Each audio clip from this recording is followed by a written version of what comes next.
Being social and being connected to close friends is a vital component to living a long-lasting and happier life. But is there such a thing as being too social? And when does being social become not good for your health? In my previous business, my entire makeup was all about being social, and I didn't realize how unhealthy it was for me to be out 6 nights a week. I just thought because it was a part of my identity that was something that I had to do. And I managed to do it, but I did find that over time that my well-being overall, whether it was physically, mentally, and emotionally, deteriorated over time. In reflection, I don't feel like that was the best idea. I might be an extreme case, but even if you're someone who likes to be social, is there too much? And what's the ideal frequency to be connected and socialize with your friends? I'm Thomas Edwards, creator and author of The One Up Effect, helping top performers with families have fun becoming their best self through purpose, play, passion, and performance. In this video today, I'm gonna share with you how often you should be socializing and being connected with friends that can help you live a long-lasting life, and when does it get too much? Olga Stravrova and Dongning Ren did 2 big studies published in Is More Always Better in the Social, Psychological, and Personality Science in 2021. Now, the first study was based on almost 400,000 adults from 37 European nations.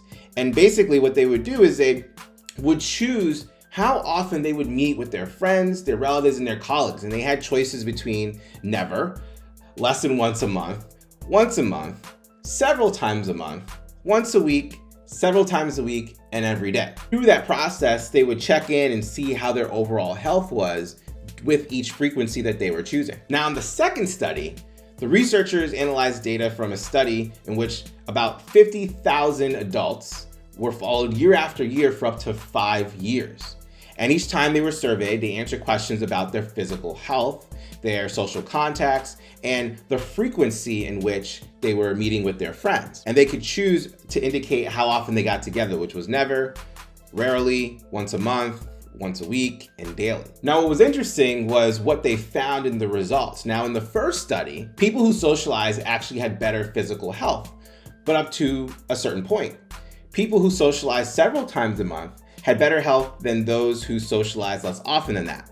But people who socialize more than several times a month enjoyed hardly any additional benefits to their health. Now, in the second health study, which had 50,000 people, the results were actually pretty astonishing. Now, as in the first study, some interactions was a good thing. However, people who saw their family more often than that, at least once a week or daily, actually had worse health. In fact, what they noticed was seeing them every day was just as bad as not seeing them at all. But here's really interesting. They started to connect socializing with risks of mortality. And what they noticed was the people who did best, meaning those who had the least risk of dying, were the people who were not socializing the most. What they saw was when people who were going from seldom seeing their friends to seeing their friends at least more than once a month showcased the lowest risk of dying. Adversely, seeing people on a much more regular basis, whether it's weekly, even daily, was associated with higher risks of death.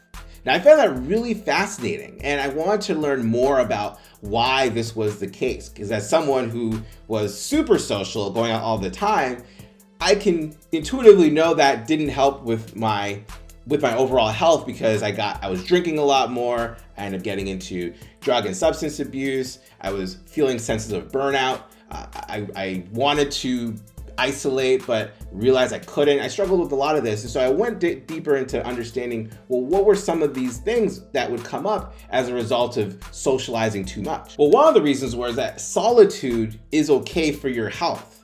And when you're not giving yourself solitude, it actually diminishes your mental and physical wellness. The second thing is that socializing can be stressful. Even if you are a social person, feeling obligated to always be seeing someone on a regular basis, even if you do like to see that person, can be stressful. All of a sudden, expectations can start to come up. You might have expectations of the person, you might have expectations of the experience that you're going to have, and that can actually just create a level of stress.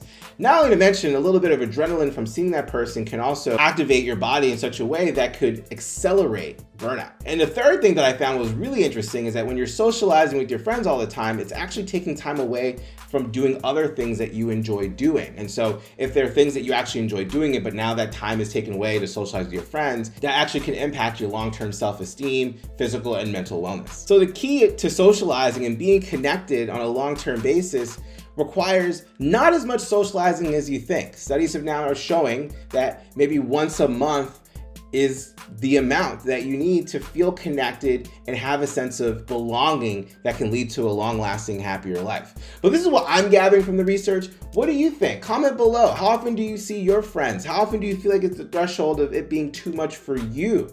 Do you sense that when you socialize a lot that your well-being and your wellness diminishes? Comment below, let me know what your experience is. Please subscribe, hit that bell, get notified when we put out videos, which happen almost every single day.